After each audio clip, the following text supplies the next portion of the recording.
Futures trading involves risk and is not suitable for all investors. Content provided in this segment is meant for educational purposes and is not a solicitation to buy or sell commodities.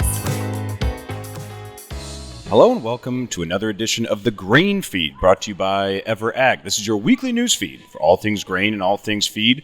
Each week we bring you updates on the markets with unique perspectives from an amazing team of analysts with the intention of helping dairy and livestock producers manage their risk. I'm your host, Jim Matthews. This week we are reporting from Tampa, Florida, at the Southeast Milk Leadership Experience. A team of us EverAggers have been zigzagging across the state of Florida this week. Very exciting to meet with all of our great dairy producers here in the great state of Florida, along with folks from Georgia and the Carolinas as well. Looking forward to having some very special guests on the show this week, so let's get started. So joining me now from the SMILE conference is Ray Egan and Travis Senn. Gentlemen, how are we? I've never been better, Jim, especially with you being right next to me. That's very nice of you to say, Ray. Travis, how are you? I'm doing well, sir. I'm glad to be back down here well, I want to say sunny Florida, but right now the skies are a little overcast. So Yes, they have. Yeah, skies, there's a little bit of rain, but I think that's been somewhat welcomed, at least, across the dairy producers of the state of Florida. Ray, would you mind introducing yourself to the viewers real quick? Sure. Ray Egan, Southeast Milk Director of Member Services. Been going on about 8 years now. So Okay, excellent. Great to have you, Ray. Travis? I'm Travis Senn, Assistant Director of Milk Marketing Analytics with Southeast Milk. This is actually my second stint with the co-op. I was with the co-op for about 5 years. Took a 2-year hiatus, worked for some ag policy groups in the upper Midwest, and been back about a little over a month now. So glad to be back. Absolutely. I'm sure SMI is very happy to have Travis back. Correct, Ray? correct, yes. Excellent. Gentlemen, what is the current state of the dairy market here in the Southeast? How are things looking for you here in Florida? Bright. I mean, the future looked bright. Even today's Class 3 close, I mean, not nearby, but a couple months from now. I mean, you're talking $21 movers down here. Guys are going to be profitable here on out through the end of this year. It's the way it looks for us. And based on conversations, farmers are sharing the same. Okay, excellent. I'm sure feed costs, of course, are also at least helping make that a slightly rosier picture. I think we've got some ways to go in terms of our downside. Any other issues affecting the dairy market at this time that you'd like to touch on, Travis? Well, I think one of the biggest things for our members, we're obviously a heavily fluid market. And so one of the things that our members are always keen on is when you're in a heavy fluid market, balancing is always key. And that's at our co-op, that's something we're always trying to find a way to focus in on and reduce the impact on our farmers' milk checks. And so if we can find a way to reduce that and minimize the impact on our farmers' milk checks, that's huge. And obviously, federal milk marketing reform is another big thing. July 1st is coming fast, and that's when we're expecting USDA to issue their initial recommendation on these federal order hearings. The outcomes from the 49-day record-setting hearing, and everyone's waiting on pins and needles to see what recommendations USDA is going to have. Every inclination we're hearing from all the experts that are smarter than us is that no matter what the outcome is, it should be a net positive for our farmers here in the Southeast. And so, again, going back to Ray's point, I think there's a little bit of caution in there because obviously whenever you're forecasting in dairy, things can flip overnight. So there's a little bit of cautious optimism there, but certainly optimism nonetheless. And to that point, Travis, that's why our guys, right, work with these folks at EverAg to hedge these milk prices out in the future. Guys like Matt Wolf, he works close with our membership, and I think it's been important. But especially today, if you know your farm's profitable with these prices, it's even more important to go ahead and do something, especially with what Phil shared today at SMILE, Floored. It's important to do something now more than ever. Okay, excellent. Thanks for that, Ray, and thank you, Travis. Joining me today, as always, with what is a rainy background here in good old Tampa, Director of Feed Procurement, Mr. Jake Kingsley. Jake, how are we today? Doing just fine. How are you, Jim?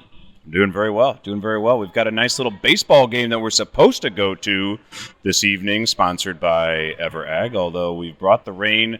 That's kind of been the story of the last few weeks is rain itself, hasn't it, Jake? A lot of rain here across the country, potentially delaying a little bit of planting here and there. It's kind of the talk of the town from some of our dairies here in Florida. Well, we've had rain across the Midwest has been a little bit of a delay. Sounds like folks here in Florida have been kind of without it for about a month, and they are grateful to have it starting to move across the country with us. Brings a lot of favor when we move into town. That's right. I think a lot of that has been credited to you, Jake, in terms of that rain coming when it's needed. Isn't that right? I do the best I can for these folks in any way I can do it. That's exactly right. So, Jake, last Friday we had our May WASD reports. We had a good weekend to digest that report, and then we spent the week traveling here. So what's been happening in the cash feed markets here over the last week or so? Well, I think the WASD report brought a little bit of volatility back to the market, kind of as we expected this time of year. Weather headlines and new data kind of shake things up day to day. We've seen some rallies in the futures contracts that has enticed further farmer selling, both on old crop grain that's in the bins, as well as some new crop bushels as they go out to plant some acres here these last couple of weeks. I think feed buyers stand to benefit from that a great deal, as again, basis is doing little to nothing to actually move these bushels. It's all in futures, and we anticipate that some of the slide in basis values we're seeing in the Midwest will make its way down the rail lines to some of these destination markets in a matter of days or weeks.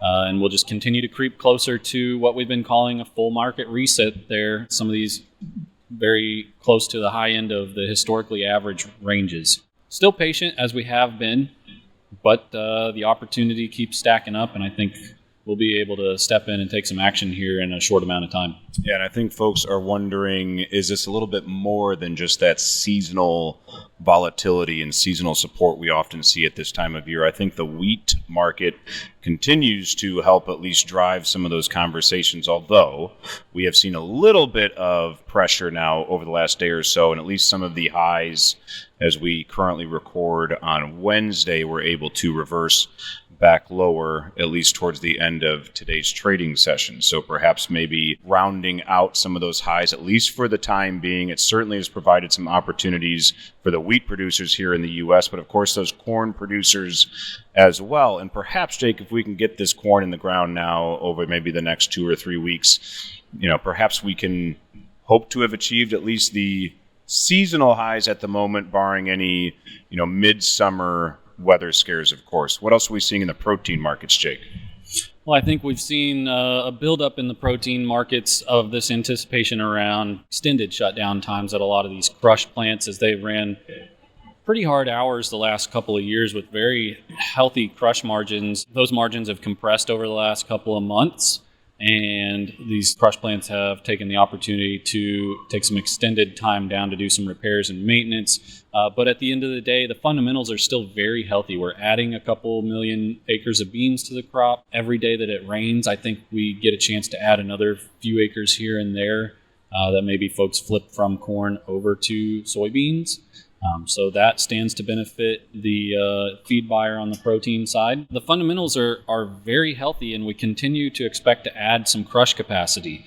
Maybe we slow the rate at which we increase crush capacity, but there are still facilities being constructed today that will come online and add some more meal to this domestic market and overall help out our prices. I think we're talking about opportunities in the basis market getting better every day as futures rally. But again, fundamentals across the board are still very healthy. You've been talking about it with quite a few folks that the numbers are still good. These WASD numbers still show very stout balance sheets that give plenty of opportunity to drive futures lower as we get through planting and into the growing season. Yeah, and Jake, I think we saw a NOPA crush figure here today while we've been at the SMILE conference, and it showed quite the decrease from at least the record high March crush numbers. So maybe a dramatic looking decrease because of that record March to what were then seasonal shutdowns for the month of April. But the U.S. is still very much on pace to achieve a record soybean crush production number for this year. And as we've been telling folks while we've been down here, that still then generates the potential to have more of that meal and protein available, both in the Midwest, but really across the country. Any other ingredients you want to touch on, Jake, before we wrap things up? We've been talking about it for quite a while. I think some of these distillers' byproducts and the ingredients closely related to those, DDG, gluten, some of the other value-added ingredients in that line. They came down by a fairly healthy degree a month or two ago, and we had been waiting to see if we could catch another break lower as corn started to move into the pipeline and these ethanol plants got a little bit easier access to their inputs. It sounds like we're seeing the initial wave of that next break lower, maybe close to where we would encourage folks to do some buying, at least for a chunk of, if not most of the rest of their needs through this summer, through say September even. So doing a little bit of digging in the market to kind of see how widespread that is, but it feels like it's starting to turn in our favor again. Fibers and forages look like they are down about as low as they can get. I don't have a whole lot of anticipation for them to go running back higher. Especially with the moisture we're catching across the Midwest, and the Southwest and the West Coast seem to be in pretty good shape thus far. But there's probably, particularly in places like Texas and California and Arizona, where they've replenished their inventories and now have a nice looking harvest coming their way as we speak. The downside's probably limited as well, so you can step in and start to clean up some of that stuff if you haven't on some hay, almond holes. A lot of silage ground and is obviously already spoken for. But those types of things have been under pressure and are still holding down there towards the low end. And then another one we talk about quite a bit, cottonseed, doing its kind of seasonal thing here, slowly grinding higher for the old crop window for what you need through September, which is not unexpected at all. We start to work through what's remaining of those inventories, and we had a small crop last year, and that's just going to probably stay firm and slowly move higher each time a chunk of that gets sold. Still a firm believer that by the time we get to new crop, if we get the acres that have been anticipated and just moderately good weather to produce close to average yields, we should see a very healthy breakdown in cottonseed prices. I'm talking to the tune of $50, maybe $75 a ton or more across the country. I guess maybe the outlier there would be the Southeast, just because they are a lot closer to their normal price as it is. But everybody outside of there could see a very, very healthy breakdown in cottonseed price. Okay, good deal. Thanks for that, Jake. Before we let you go here, bud, what's your favorite thing about the state of Florida? My favorite thing about the state of Florida? Well, that's a great question, Jim. Thank you. I like that it's raining while we're here. I'm usually pretty afraid of the sun, so it's nice to have a little bit of overcast. Your favorite thing about the state of Florida is rain. Yes, sir. Okay. What's your favorite thing about the state of Florida, Jim? Everybody always asks me these questions, and they don't have to ever answer them themselves. So, Jim, what do you like about Florida? The sunshine and the dairy farmers. Thank you very much for asking, Jake. I appreciate it. Well, I am shocked that you would say sunshine, given our complexion and the risks of going outside in a place like this. That's right. It is a risk. Just because the sunshine is a risk doesn't mean we want the rain necessarily, nor does it have to be our favorite thing about the state. But it was a respectable answer, and we all value your opinions. And thanks for being with us, Jake. We appreciate it. Thank you, Jim. Good to see you. Likewise. Gentlemen, before I let you go, what's your favorite thing about the state of Florida, Ray? Oh, man. There's too many to list, but I would say the warmth. I'm a fan of how warm it gets in Florida because it keeps folks out. Out as in outdoors or out of... Out of the state. Out of the state. Yeah. Okay. Like people like me is out. Have you been on these roads lately? Jim, you can't get I anywhere. have. You can't get anywhere. I know. Kind of feels like Chicago. Travis, how about you? What's your favorite thing about the state of Florida? I'm not a resident anymore. I was a resident for just under 5 years here. There's a lot of great people here, but that's kind of a cop-out answer, so I'm not going to say that. It's genuine, though. It is, yeah. So I would say, and I say this all the time whenever people ask me, what do you miss most about living in Florida? It's going to sound weird, but honestly, there's great pizza here. People sleep on Florida pizza because there's a lot of New York transplants. Sure, yeah. Here. Right, and Chicago. There is some good pizza down here, so don't sleep on Florida pizza. Okay, don't sleep on Florida pizza. Gentlemen, if I told you that Jake Kingsley said his favorite thing about the state of Florida was rain, what would you say to that? I'd worry for his mental health. Yeah. You know, and I would think that's a guy that probably belongs out in Seattle, Washington, of all places. Yeah. You know, not down here in the great Sunshine State. Correct. Yeah. The Sunshine State. What would you say, Trev? I would also maybe recommend a visit to Minneapolis, the home of the great musical artist Prince. Oh, sure. Purple Rain. Purple Rain. Okay. Okay, we'll let Jake know. And gentlemen, really appreciate you being on. Thank you very much for hosting and for allowing Everag to be a participant and a sponsor. Great to be with you guys as always. Yeah, same here, and thanks for the continued partnership.